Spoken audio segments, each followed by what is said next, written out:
گزارے کیسے زندگی، آؤ علماء سے پوچھ لیں، آئے جو مشکل پیش کوئی، آؤ علماء سے پوچھ لیں۔ الحمدللہ رب العالمین والصلاة والسلام علی سید الانبیاء والمرسلین، اما بعد فاعوذ باللہ من الشیطان الرجیم، بسم اللہ الرحمن الرحیم۔ الصلاة والسلام علیک یا رسول اللہ، الصلاة والسلام علیک یا حبیب اللہ، الصلاة والسلام علیک یا نبی اللہ، وعلی آلک واصحابک یا نور اللہ۔ میٹھے میٹھے اسلامی بھائیوں، مدنی چینل کے ناظرین، دارالافتاء اہل سنت کے سلسلے کے ساتھ ایک مرتبہ پھر حاضر ہیں۔ سلسلے کے باقاعدہ آغاز سے پہلے درود پاک کی فضیلت سنتے ہیں۔ نبی کریم صلی اللہ تعالی علیہ وآلہ وسلم نے ارشاد فرمایا، جو کوئی شخص مجھ پر ایک مرتبہ درود پاک پڑھتا ہے، اللہ تعالیٰ اس پر 10 مرتبہ رحمت نازل فرماتا ہے۔ صلو علی الحبیب صلی اللہ تعالی علی محمد صلی اللہ تعالی علیہ وآلہ وسلم۔ حضور، نماز سے متعلق سوال پوچھا گیا ہے کہ اب نماز کے اندر کوئی غلطی ہو گئی، واجب چھوٹ گیا تو سجدہ سہو کیا جاتا ہے۔ اس کا طریقہ یہ ہوتا ہے کہ اتحیات پڑھ کر جو ہے وہ سلام پھیر کر سجدہ کیا جاتا ہے۔ اب مثال کے طور پر اگر کسی نے اتحیات کے بعد جو ہے درود شریف بھی پڑھ لیا، یہاں تک کہ دعا پڑھ لی یا نہیں پڑھی، تو اب بھی کیا سجدہ صاف کرنے کا موقع ہے یا اب اجازت ختم ہو گئی اس کے لیے؟ الحمدللہ رب العالمین، والصلاة والسلام علی سید الانبیاء والمرسلین، اما بعد فاعوذ باللہ من الشیطان الرجیم، بسم اللہ الرحمن الرحیم۔ ہم سے ایک سوال ہوا تھا، ایک حدیث پاک کے بارے میں پوچھا گیا تھا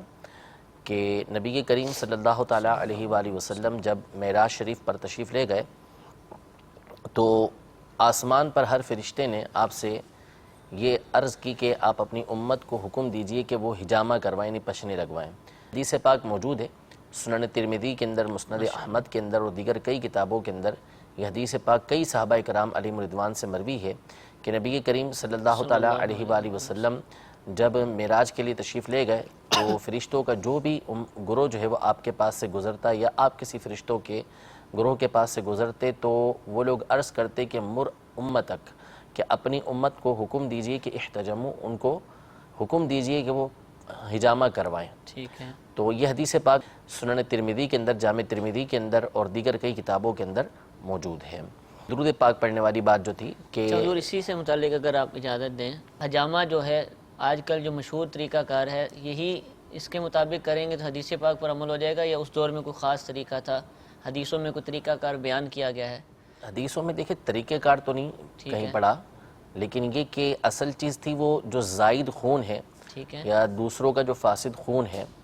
اس حوالے سے کہ اس کو نکالنا، ٹھیک ہے، تو وہ اصل مقصود ہے۔ لیکن یہ کہ یہ تھوڑا سا آسان کام نہیں ہوتا کہ ہر ایک کر سکے، کیونکہ یہ رگ میں سے، رگ کا جو ہے وہ فاسد خون، زائد خون یہ نکالا جاتا ہے۔ تو اب اس میں یہ ضروری نہیں ہے کہ جو ہے وہ باقاعدہ جسے اس زمانے کا طریقہ کار تھا اسی کے مطابق نکالا جائے، چونکہ علاج کے طریقے تو نئے نئے آتے ہی جا رہے ہیں۔ ٹھیک ہے، تو دوسرے طریقوں سے بھی، جس کو ہمارے زمانے میں اب عام طور پہ کپنگ ہوتی ہے اس کے لیے، کپنگ، ہاں وہ واللہ عالم کو طریقہ کار ہوتا ہے اس کا، وہ کپ لگا کے اور جلا کے اور مختلف طریقوں سے وہ فاسد خون نکالتے ہیں۔ ٹھیک ہے، تو اصل حجامہ جو ہے وہ تو اس سے حاصل ہو جائے گا۔ یعنی خون نکالنا، خون نکالنا، وہ خون کے جو خراب ہے، زیادہ ہے، فاسد ہو گیا ہے، خراب ہو گیا ہے، اس خون کو نکالنا مقصود ہے۔ تو جو اصل سنت ہے وہ تو اس سے ادا ہوگی، لیکن وہی طریقہ کار، اسی طریقہ کار کے مطابق نکالنا یہ ہر ایک کے بس کی اب بات بھی نہیں ہوگی کہ اسی انداز میں نکالے، اور یہ بھی ہر ایک کے بس کی بات نہیں ہے۔ تو اس لیے ہماری ایک رواج ہے کہ لوگوں کو موقع ملنا چاہیے تشہیر کا، شہرت کا، مال کمانے کا، تو اب وہ جگہ جگہ ایسی چیزیں کھل جاتی ہیں۔ صحیح، تو اس میں احتیاط برتنی چاہیے، کیونکہ لوگ جو ہے وہ حجامہ کا نام سن کے، یہ سن کر کے نبی کریم صلی اللہ علیہ وسلم کا طریقہ کار ہے، وہ محبت میں پہنچ جائیں گے، لیکن اب ایسے افراد کی کمی نہیں ہے کہ جو ایسے لوگوں کا فائدہ بھی اٹھائیں گے۔ صحیح، تو یہ جگہ جگہ اس طرح کے حجامہ سینٹر کھل جاتے ہیں، تو اس میں لوگوں کو احتیاط کرنی چاہیے، پوری معلومات کے بعد کہ آیا واقعی اس کام کا کوئی ماہر یہاں پر موجود ہے یا نہیں ہے، صحیح ہے یا نہیں ہے، اس کے بعد ہی اس علاج کے اندر جو ہے وہ اپنا داخل ہوں، ورنہ اس سے گریز کریں۔ تو یہ ہر ایک کروائے گا یا کوئی بیمار ہو تب جا کر کروائے گا، یعنی حکم کیا ہے؟ ضروری نہیں، اصل میں یہ بیمار ہونے کی صورت میں ہی ہو، بیماری اس سے دور ہوتی ہیں ٹھیک ہے، تو یہ بغیر بیماری کے بھی کروایا جا سکتا ہے، نارمل آدمی بھی کروا سکتا ہے، لیکن ظاہر ہے کہ وہ وہی اسی سے کروائے کہ جس کو یہ آتا ہو تو وہ خود اس کی رہنمائی کر دے گا اس حوالے سے۔ اسلامی بہنیں بھی کروا سکتی ہیں؟ بالکل کروا سکتی ہیں، لیکن ظاہر ہے کہ اس میں احتیاطیں وہی ہوں گی کہ وہ اسلامی بہنوں ہی سے کروائیں گی، کسی اور سے یہ کام نہیں کروائیں اس گی۔ کی اجازت نہیں ہوگی۔ ٹھیک ہے، جزاک اللہ۔ وہ سجدہ صاحب سے متعلق سوال تھا۔ جی، اگر کسی شخص نے سجدہ صاحب کے بارے میں عمومی طور پر یہ غلط فہمی پائی جاتی ہے ہمارے یہاں پر کہ اگر کوئی شخص جو ہے اس نے التحیات کے بعد درود ابراہیمی پڑھ دیا یا درود ابراہیمی کے بعد اس نے دعا بھی پڑھ لی تو گویا کہ اب وہ سجدہ صاحب نہیں کر سکتا، وہ کیا کرے؟ کسی نے ایک طرف سلام پھیر لیا تو اب کیا کرے؟ تو یاد رکھیے کہ جو سجدہ صاحب کا بہترین طریقہ ہے، اولا طریقہ ہے، اچھا طریقہ ہے، وہ یہی ہے کہ آپ صرف التحیات نہ پڑھیں بلکہ اس کے ساتھ آپ درود ابراہیمی بھی پڑھیں۔ یہ بہتر جی، بہتر طریقہ کار ہے، دعا پڑھیں، پھر اس کے بعد آپ سلام پھیریں ایک طرف اور پھر 2 سجدے کریں، پھر دوبارہ سے التحیات آپ پڑھیں، یہ طریقہ کار ہے۔ تو یہ تو صرف اجازت کے طور پر ہے کہ اگر کوئی شخص التحیات پڑھنے کے بعد یعنی عبدہ پڑھ لیا اس نے، عبدہ و رسولہ تک، اب اس کے بعد وہ سلام پھیر کے 2 سجدے کر لیتا ہے تو اس صورت میں اس کا سجدہ صاحب یہ ادا ہو جائے گا، لیکن یہ کوئی ضروری نہیں ہے، واجبات میں سے نہیں ہے کہ اسی طریقے سے کرنا ہوگا۔ تو اگر کسی شخص نے تحیات پڑھنے کے بعد درود ابراہیمی بھی پڑھا، اس کے بعد اس نے پھر دعا بھی پڑھ لی، حتیٰ کہ اس نے ایک طرف سلام پھیر لیا اس کے بعد اس کو یاد آیا، یا دونوں طرف اس نے سلام پھیر لیا اس کے بعد اس کو یاد آیا کہ مجھے سجدہ صاحب کرنا تھا، اور ابھی دونوں طرف سلام پھیرنے کے بعد اس نے کوئی نماز کے خلاف کام نہیں کیا، کسی سے گفتگو نہیں کی، کسی کے سلام کا جواب نہیں دیا، وہاں سے اٹھ کے چل نہیں دیا، کچھ کھانا پینا شروع نہیں کر دیا، اس طرح کا کوئی کام اس نے نہیں کیا، یعنی جو نماز کے خلاف کام ہوتے ہیں جس سے نماز ٹوٹ جاتی ہے، ایسا کوئی کام اس نے نہیں کیا، تو اب بھی وہ سجدہ صاحب اس کو یاد آ جاتے تو وہ کر سکتا ہے۔ اس کو یاد آیا، اب وہ دونوں سجدے کرے، اس کے بعد تحیات پڑھ کے دونوں پوری درود ابراہیمی وغیرہ پڑھ کے یہ دونوں طرف سلام پھیر دے تو اس کی نماز ہو جائے گی۔ کالز بھی ہمارے پاس موجود ہیں، ان کو ہم شامل سلسلہ کرتے ہیں۔ جی، ہمیں کچھ کال سنائیے۔ میرا نام جو ہے محمد شفیق اتاری ہے، میں مرکز الاولیاء لاہور سے بات کر رہا ہوں۔ ایک آدمی ہے وہ بازار سے نقد چیز لے کے مجھے دے دیتا ہے، ایک گاڑی ہے وہ اس کی قیمت 5 لاکھ روپے ہے، وہ مجھے دے دیتا ہے اور مجھ سے وہ پیسے قسطوں میں وہ 6 لاکھ روپے لیتا ہے اور دکان پہ وہ 5 لاکھ پے کر دیتا ہے، تو کیا یہ چیز ناجائز ہے یا جائز ہے؟ جی انشاءاللہ عرض کرتے ہیں۔ جی ایک اور کال سنائیے۔ محمد سلیم شہزاد عرب سے، میرا سوال یہ ہے کہ کچھ ساتھیوں نے مجھ سے سوشل میڈیا اکاؤنٹ بنوائے تھے، تو کیا اگر وہ لوگ ان اکاؤنٹ کو غلط استعمال کرتے ہیں تو کیا ان کے غلط استعمال کرنے کا مجھ پہ بھی کچھ گناہ ہوگا یا نہیں؟ السلام علیکم ورحمۃ اللہ وبرکاتہ۔ وعلیکم السلام ورحمۃ اللہ وبرکاتہ۔ جی ایک اور کال سنائیے۔ ارشاد فرما دیں کہ جو فاتحہ ہم دلاتے ہیں اس کو غیر مسلم میں تقسیم کر سکتے ہیں کہ نہیں؟ جی انشاءاللہ عرض کرتے ہیں۔ شفیق بھائی مرکز الاولیاء سے سوال کرتے ہیں کہ کوئی شخص ان کو کوئی چیز خود نقد خریدتا ہے، اپنی ملکیت میں لے آتا ہے، مثال کے طور پہ 5 لاکھ کی گاڑی لی اور ان کو قسطوں پر 6 لاکھ کی دیتا ہے، تو کیا اس کا لینا اور اس کا دینا یہ جائز ہے؟ یہ جی بالکل، اگر اس نے خرید لی ہے، اپنے ہینڈ اوور کر لی ہے اس نے، اور ہینڈ اوور کرنے کے بعد وہ ان کو نقد قسطوں پہ دے رہا ہے، خود نقد خرید کے آ چکا ہے، تو اس میں کوئی حرج نہیں ہے، بلکہ اس کا الٹ بھی اگر ہوتا ہے کہ وہ قسطوں پہ جا کے خریدتا ہے، اپنے ہینڈ اوور کر لیتا ہے، آگے وہ بیچ دیتا ہے نقد میں، تو بھی کوئی حرج نہیں ہے، دونوں صورتیں جائز ہیں، جبکہ دیگر کوئی اس میں خلاف شرع شرط نہ لگائی گئی ہو، جیسے قسط کے لیٹ ہونے پر زیادہ پیسے دینا پڑیں گے، یا اگر نہیں دے پائے تو تمہارے پیسے ضبط ہو جائیں گے، اس طرح کی شرائط جو پہلے کئی مرتبہ بیان کی جا چکی ہیں، اگر یہ شرطیں اس کے اندر نہیں پائی جاتی تو جو طریقہ کار یہ بتا رہے ہیں اس میں کرنے میں کوئی حرج نہیں۔ اچھا، دوسری صورت آپ نے خود ہی ارشاد فرمائی کہ خود اگر قسطوں پہ لی تو اب نقد بیچنے کی بھی اجازت ہے، جس سے مراد یہ بھی ہو سکتی ہے کہ قسطیں ابھی چل رہی ہیں، اس کی مکمل نہیں ہوئی تب بھی وہ بیچ سکتا ہے؟ جی بالکل، اگر اس کی ہینڈ اوور ہو چکی ہے ٹھیک ہے اور وہ آگے قسطیں بھر رہا ہے، وہ مقروض ہے، وہ بھرتا رہے، اس نے آگے دوسرے کو بیچ دیے تو اس کے بیچنے میں حرج نہیں ہے۔ جزاک اللہ۔ سلیم شہزاد بھائی عرب شریف سے سوال کیا کہ انہوں نے سوشل میڈیا کے جو ہے چند لوگوں کو اکاؤنٹس بنا کر دیے، اب اگر وہ اس کا غلط استعمال کرتے ہیں ان اکاؤنٹس کا تو کیا ان کو بھی گناہ ملے گا؟ دیکھیں، 2 باتیں ہیں، پہلی بات تو یہ ہے کہ جو انہوں نے بنا کے دیے ان کو بنانا چاہیے تھا یا نہیں بنانا چاہیے تھا؟ اب یہ دیکھ لیں کہ جن کو یہ بنا کے دے رہے ہیں ان کی فطرت سے یہ واقف ہیں۔ دوست احباب، عام طور پہ جس طرح کے ہمارے یہاں جو رواج ہے اور جس طرح کے لوگ ہوتے ہیں اس میں پتہ ہے کہ نیٹ کا آج کل جو یوں کہہ لیں کہ 90% یوز تو غلط ہی ہوتا ہے، ٹھیک ہے نا؟ تو اگر ان کو یہ بات معلوم ہے کہ بھئی میرے دوستوں نے کرنا ہی اس کا غلط استعمال ہے تو پھر تو ان کو بنانے کی اجازت ہی نہیں تھی، یہ منع ہی کر دیتے صاف کہ ان کے دوستوں نے جب وہ استعمال کرنا تھا تو ان کا بنانا بالکل غلط تھا۔ اور اگر ایسا نہیں تھا، ان کے دوستوں کے بارے میں ان کو معلوم نہیں تھا، ان کا گمان ہی نہیں تھا کہ ایسا کریں گے، یہ تو ان کے کام کے لیے ایسا اکاؤنٹ بنا کے دے رہے ہیں میل وغیرہ کا کہ جس کو انہوں نے مثبت یوز کرنا ہے، اپنے کام کے کاموں کے اندر یوز کرنا ہے، وہ یہ بنا کے دے رہے ہیں اور ان کا مقصد صرف اور صرف اتنا ہی ہے۔ اب انہوں نے یہ بنا کے دے دیا اور اب وہ کر رہے ہیں اس کا غلط یوز، تو یہ ان کے اوپر گناہ نہیں آئے گا، وہ گناہگار ان کے دوست ہوں گے۔ تو ان کی اپنی نیت اگر اس طرح کی تھی اور جانتے تھے کہ یہ لوگ اس طرح کے نہیں ہیں تو ان کے بنانے میں حرج نہیں ہے، لیکن اگر ان کو معلوم ہے کہ دوستوں کے اندر کوالٹی جو ہے وہ اس طرح کی ہے، عادتیں اس طرح کی ہیں کہ انہوں نے اس کا کرنا ہی غلط یوز ہے، تو پھر ان کا بنا کر دینا درست نہیں ہے۔ حضور یہی حکم کیا یہ مرمت وغیرہ میں ہوگا؟ جیسے کوئی مثال کے طور پر ٹیلی ویژن مرمت کرواتا ہے اور بتاتا ہے کہ میں نے تو فلمیں دیکھنی ہیں، تو کیا آپ کاریگر مرمت کرے گا یا خریدتا ہے کسی سے کوئی اس طرح کی چیز کہ بھئی اس پہ میں تو یہ کروں گا، بتاتے بھی ہیں لوگ، تو اب کیا وہ بیچنا جائز ہو جائے گا؟ بیچنا جائز الگ چیز ہے، ٹھیک ہے، لیکن وہ اس نیت سے اس کو بیچے نا، اچھا ٹھیک ہے نا، وہ اس نیت سے نہ بیچے، اور خاص طور پہ جب اس کو معلوم ہے کہ اس کا یوز یہی کرے گا تو پھر تو نہیں بیچنا چاہیے، بیچنا نہیں چاہیے۔ اور اگر اس میں وہ مثبت یوز کرے گا اور اچھا جو ہے نا وہ معلوم نہیں ہے اس کو کہ دوسرا اس کا یوز ہوگا یا نہیں ہوگا، یا وہ بنا کے دیتا ہے، مرمت کر کے دیتا ہے، تو ان چیزوں کو بیچنا یا مرمت کرنا مطلقاً جائز ہے، اجازت تو اس کی ہے، لیکن جب اس طرح کی باتیں سامنے آ جائیں تو پھر بندے کا خود دل جو ہے اس کی طرف نہیں کرتا کہ وہ یعنی جب کہ وہ دینی ذہن رکھتا ہو، اس طرح کا ذہن رکھتا ہو کہ میں نہ کروں اس طرح کے کام، تو پھر اس کو بچنا چاہیے اسے کام کرنے سے۔ جزاک اللہ۔ فاتحہ دلاتے ہیں، کھانا وغیرہ بھی پکایا جاتا ہے، تو کیا اس فاتحہ کی نیاز کو غیر مسلم کو دے سکتے ہیں؟ جی نہیں دے سکتے، اصل میں یہ تو ہمارے جو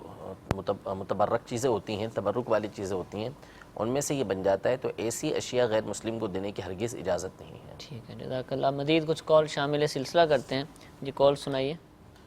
میں پنجاب سے بات کر رہا ہوں۔ سوال میرا یہ ہے کہ میں اپنے والدہ کو عمرے پہ بھیجنا چاہتا ہوں، پوچھنا یہ ہے کہ وہ اکیلی جا سکتی ہے یا ساتھ محرم جائے؟ جی ایک اور کال سنائیے۔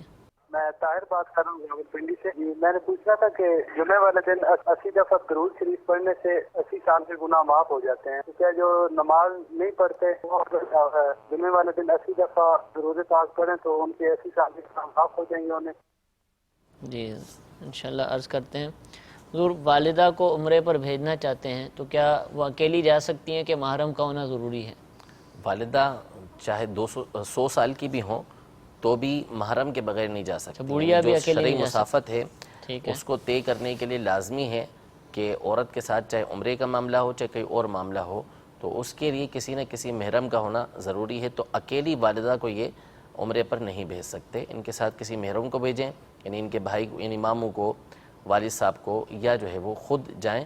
ان کو اس بات کی اجازت نہیں کہ والدہ کو اکیلے یہ عمرے پر بھیجیں۔ حضور بعض لوگوں میں بلکہ اکثر لوگوں میں یہ کانسیپٹ بن چکا ہے کہ محرم کا جو شرط ہے نا یہ حج یا عمرے کے سفر کے لیے، عام سفروں کے اندر وہ بہت سارے لوگ سمجھتے ہیں کہ ایسا نہیں ہے، یہ وجہ کہ وہ عام سفر کر رہے ہوتے ہیں، کئی ملکوں میں گھوم آتے ہیں، حج کے لیے وہ کہتے ہیں ہمیں تو محرم کے بغیر نہیں جا سکتے، تو کیا یہ صحیح نظریہ تو غلط ہے یہ بہرحال، یعنی یہ کہنا کہ صرف حج کے لیے ضروری ہے عمرے کے لیے ضروری ہے ایسا نہیں، ٹھیک ہے، بلکہ عورت کو جو بھی شرعی سفر کرنا ہے چاہے وہ ملک کے اندر کرنا ہو چاہے وہ ملک سے باہر کرنا ہو، اس کے لیے ضروری ہے کہ وہ اس کے ساتھ محرم ہونا چاہیے، ٹھیک ہے، تو یہ جائز نہیں ہے اس کا، ایک تو نہیں ویسے ہی ایسے مقامات پہ جانا یہ خطرہ ہوتا ہے، اور دوسرا یہ کہ پھر بغیر محرم کے جانا، تو یہ تو بغیر محرم کے اگر وہ سفر کرے گی تو گناہگار ہوگی جس پر اس کو توبہ کرنا لازم ہے۔ ٹھیک ہے، یعنی محرم کا تعلق حج کے ساتھ نہیں حج عمرے کے بلکہ ساتھ نہیں، سفر کے ساتھ ہے، وہ کتنی یعنی مسافت؟ مثال کے طور پر کوئی عورت جو ہے وہ مکہ مکرمہ کے اندر رہتی ہے ٹھیک ہے، یا مکہ مکرمہ کی سرحد کے اوپر رہتی ہے، ٹھیک ہے، تو اگر شرعی اعتبار سے وہ چلی جاتی ہے مکہ مکرمہ کے اندر چلی جاتی ہے تو اس کا جانے میں کوئی حرج نہیں اس کے لیے ہے، محرم کیونکہ ضروری اس کے لیے محرم ہونا شرط نہیں ہے، ٹھیک ہے، تو کتنی مسافت ہے؟ یعنی ایک دن کا بھی سفر ہو تو بھی علماء نے اس سے منع فرمایا ہے۔ ٹھیک ہے حضور، ایک دن سے مراد یہ اس زمانے کا ایک دن، ہمارے یہاں تقریباً 32 کلومیٹر یا 30 کلومیٹر تک کا اس کا سفر بنے گا، لیکن عورت کو شہر سے باہر جانا ہی منع ہے کہ وہ بغیر محرم کے شہر کے باہر نہیں جائے گی۔ ٹھیک ہے، جزاک اللہ۔ اسی طرح حضور سوال یہ ہے کہ مختلف حدیث میں فضیلتیں بیان کی جاتی ہیں، جیسے جمعے کے دن کے لیے کہ جو 80 مرتبہ درود پاک پڑھے تو اس کے 80 سال کے گناہ معاف ہو جاتے ہیں۔ اب یہ پوچھ رہے ہیں کہ ایک شخص نمازیں ہی نہیں پڑھتا، دیگر گناہ بھی کرتا ہے، تو کیا وہ درود پڑھ کے یہ سارے گناہ معاف کروا سکتا ہے؟ دیکھیں پہلی بات تو یہ یاد رہے کہ جو جتنی بھی فضیلتیں ہیں نا، جو باتیں بیان ہوئی ہیں، یہ ساری موقوف ہیں اللہ تبارک و تعالیٰ کی مشیت پر، ٹھیک کہ ہے، اللہ تبارک و تعالیٰ چاہے گا تو ایسا ہوگا۔ صحیح، یعنی کوئی بندہ یہ نہیں کہہ سکتا قطعیت کے ساتھ، یقین کے ساتھ کہ میں نے یہ کام کر لیا تو اب میرے گناہوں کی بخشش ہو گئی۔ امید وہ رکھے گا، امید واثق رکھے گا، لیکن چونکہ ہمیں اپنے اخلاص کا پتہ نہیں ہے، اپنے عمل کا ڈھنگ کا معلوم نہیں ہے، تو اس لیے اپنے آپ کو گناہوں سے پاک صاف سمجھنا یہ درست نہیں ہے۔ ہاں البتہ بعض مقامات ہیں کہ جہاں علماء نے فرمایا کہ اپنے آپ کو یہاں پہ پاک و صاف سمجھے، ٹھیک ہے، جیسے عرفات کے بارے میں حج کے فرمایا بعد، کہ وہاں پر بندہ اس امید کے ساتھ کھڑا ہو، کیونکہ یہاں اللہ اور اس کے رسول کا وعدہ ہے کہ اس کے سارے گناہ معاف ہو جائیں گے۔ تو بہرحال یہ امید رکھنی چاہیے بندے کو کہ میرے گناہ اللہ تبارک و تعالیٰ ان اعمال کی وجہ سے معاف کر دے گا، لیکن یہ جو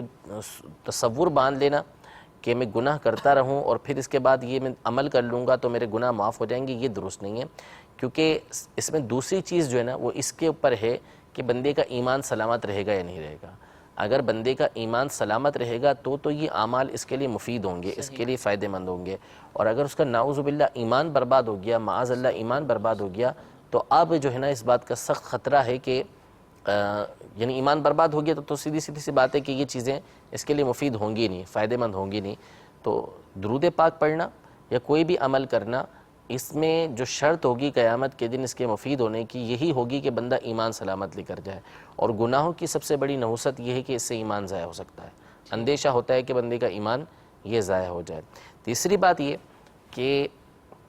جو درود پاک ہے یا کوئی بھی عمل ہے چند اعمال کے علاوہ، اس میں جو گناہ معاف ہوتے ہیں، گناہ معاف ہونے کی جو گناہ معاف ہوں گے اس کے بارے میں علماء صراحت کر چکے کہ اس سے مراد گناہ صغیرہ ہوں گے، چھوٹے گناہ، وہ گناہ معاف ہوں گے، یہ نہیں ہے کہ اس سے کبیرہ گناہ معاف ہو جائیں۔ تو نعوذ باللہ اگر کسی نے نمازیں چھوڑی ہوئی ہیں، ترک کی ہوئی ہیں، نمازیں قضا کی ہوئی ہیں، تو وہ نمازیں چھوڑنے کی وجہ سے تو کبیرہ گناہ کا مرتکب ہوا ہے، اور کبیرہ گناہ جو ہے وہ بغیر توبہ کے معاف نہیں ہوتے ہیں، کبیرہ گناہ کے لیے توبہ کرنا ضروری ہوتا ہے۔ تو جو حدیث پاک میں بشارت دی گئی ہے کہ جس نے مجھ پر جمعے کے دن 80 مرتبہ درود پاک پڑھے، اللہ تبارک و تعالیٰ اس کے 80 سال کے گناہ معاف فرمائے گا، اس سے گناہ صغیرہ مرادیں، چھوٹے گناہ مرادیں، گناہ کبیرہ مراد نہیں ہے۔ گناہ کبیرہ میں توبہ کرنا ہوگی، اور ساتھ ہی ساتھ یہ یاد رکھیے گا کہ یہ جو گناہ کا معاف ہونا ہے یہ اللہ تبارک و تعالیٰ کی مشیت پر ہے، اللہ تبارک و تعالیٰ کی رضا پر ہے، اور ساتھ ہی ساتھ یہ کہ یہ تمام چیزیں مفید اسی صورت میں ہیں جبکہ بندے کا ایمان سلامت رہے۔ لہذا یہ سوچ رکھ لینا کہ میں جو ہے وہ گناہ کر کے نیکیاں کر لوں، یہ درست نہیں ہے۔ ہاں یہ حکم ہے کہ جب بندے سے کوئی گناہ سرزد ہو جائے تو اس کو نیکیاں کرنا چاہیے، لیکن یہ تصور ٹھیک نہیں کہ گناہ کر کے جو ہے وہ پھر میں نیکی کروں تاکہ وہ گناہ معاف ہو جائے۔ گناہ سے بچنا بندے کے اوپر لازم ہے۔ ٹھیک ہے حضور، صغیرہ گناہ یعنی چھوٹے گناہ ہم نے کہا، تو یہ کیا ہر آدمی خود ہی طے کرے گا بھی یہ والا میں نے جو گناہ کیا نا یہ چھوٹا ہے اور یہ والا جو بڑا ہے، یا اس کے لیے بھی کچھ شریعت نے ضابطے یا مقرر کی ہیں چیزیں؟ دیکھیں پہلی بات یہ ہے کہ جو صغیرہ اور کبیرہ گناہ ہے نا، ان کے بارے میں تو یہ سمجھ لیں کہ گناہ کوئی بھی ہو، بندہ یہ تصور کرے کہ گناہ جو ہے یہ اس کا مطلب ہے اللہ تبارک و تعالیٰ کی نافرمانی، اپنے رب عز و جل کی نافرمانی کرنا، جس نے ہمیں پیدا کیا ہے اس کی نافرمانی کرنا۔ تو اب وہ چاہے صغیرہ ہو چاہے کبیرہ ہو، دونوں صورتوں میں اللہ تبارک و تعالیٰ کی بندہ نافرمانی کر رہا ہے، اور یہ چیز بندے کو ڈرا دینے والی چیز ہے کہ میں اپنے مالک کی جو مجھے نعمتیں دیتا ہے اس کی نافرمانی کر رہا ہوں۔ دوسری بات یہ کہ اگر کوئی شخص یہ سوچ کے گناہ کرتا ہے صغیرہ گناہ کی یہ چھوٹا گناہ ہے اس لیے میں یہ گناہ کر رہا ہوں، تو اس کے بارے میں تو علماء نے فرمایا کہ جو صغیرہ گناہ کو صغیرہ سمجھ کے کرے گا وہ گناہ کبیرہ ہو جائے گا۔ یعنی جو یہ سمجھے کہ میں چھوٹا گناہ کر رہا ہوں، چھوٹا ہی گناہ یہ ہو جائے گا، کوئی مسئلہ نہیں ہے نعوذ باللہ، تو یہ گناہ اس کو کبیرہ بنا دے گا۔ پھر یہ ہوتا ہے کہ بندہ جب اس طرح کی چیز کا عادی ہوتا ہے نا تو بار بار اس گناہ کو کرتا رہتا ہے، اب چھوٹا گناہ سمجھ کے وہ بار بار کرتا رہا،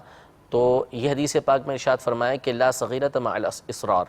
کہ جب بندے کے گناہ کے اندر تکرار آ گئی، بار بار وہ کرتا رہا، تو وہ گناہ صغیرہ کی جگہ کبیرہ بن جاتا ہے۔ پھر یہ کہ اس کی پہچان بڑی مشکل ہے کہ کون سا گناہ کبیرہ ہے کون سا گناہ صغیرہ ہے، علماء کا سخت اس معاملے میں اختلاف ہے۔ کئی گناہ ہیں کہ جن کی تفصیل لکھی ہے کہ یہ کبیرہ گناہ ہے، تو وہ جہنم میں لے جانے والے اعمال جو کتاب ہے اس کے اندر تمام اس کی باتیں لکھی ہوئی ہیں کہ کون کون سے کبیرہ گناہ ہے، لیکن کوئی بھی گناہ ہو بندے کو اس سے یہ بچنا ضروری ہے۔ ٹھیک ہے، اور کسی گناہ کو بھی ہلکا نہیں جاننا چاہیے۔ الحمدللہ ہمارا کچھ عرصہ پہلے فرض علوم کورس ہوا تھا، اس کے اندر جہاں دیگر فرائض علوم سکھائے گئے تھے، کم و بیش تمام ہی بیانات کے آخر میں، یعنی اکثر بیانات کے آخر میں گناہ کبیرہ بھی بیان کیے گئے تھے، بعض جگہ گناہ صغیرہ بھی بیان کیے گئے تھے، ان کی وضاحت بھی کی گئی تھی کہ یہ گناہ یہ ہے اور اس سے یہ مراد ہے اور اس سے اس طریقے سے بچنا چاہیے۔ وہ فرض علوم کورس جو ہوا تھا اس کا میموری کارڈ جو ہے وہ مکتبۃ المدینہ پر موجود ہے، اس کو حاصل کیجئے۔ انشاءاللہ جہاں دیگر فرض علوم سیکھنے کا موقع ملے گا، نماز سے متعلق، عقائد سے متعلق، اسی طریقے سے جو ہمارے روزے ہیں، ہماری تجارت ہے، اس سے متعلق علوم حاصل ہوں گے، ساتھ ہی ساتھ گناہوں کی بھی انشاءاللہ معرفت حاصل ہوگی۔ اور دوسرا جو مفتی صاحب نے کتاب کا نام لیا جہنم میں لے جانے والے اعمال، یہ کتاب بھی مکتبۃ المدینہ نے شائع کی ہے، المدینۃ العلمیہ نے اس کا ترجمہ کیا ہے، بہت ہی پیاری کتاب ہے۔ گناہوں سے بچنے کا جو جذبہ رکھتے ہیں ان کو یہ کتاب پڑھنی چاہیے، سبھی مسلمانوں کو اس کتاب کا مطالعہ کرنا چاہیے۔ جب گناہوں کے بارے میں معلومات حاصل ہوں گی، ان کے بارے میں وعیدات کا جب علم ہوگا تو انشاءاللہ ہمیں گناہ سے بچنے کا جذبہ حاصل ہوگا، مزید اس جذبے میں اضافہ ہوگا۔ اللہ تعالی ہم سب کو گناہوں سے محفوظ فرمائے، نیکیاں کرنے کی توفیق عطا فرمائے، علم دین حاصل کرتے رہنے کی توفیق عطا فرمائے۔ سلسلے کا وقت اختتام کی طرف آ چکا ہے، اللہ تعالی ہم سب کو عمل کرنے، علم دین حاصل کرنے کی توفیق عطا فرمائے۔ آمین بجاہ النبی الامین، صلو علی الحبیب صلی اللہ تعالی علی محمد صلی اللہ تعالی علیہ وآلہ۔ گزارے کیسے زندگی، آؤ علماء سے پوچھ لیں، آئے جو مشکل پیش کوئی، آؤ علماء سے پوچھ لیں۔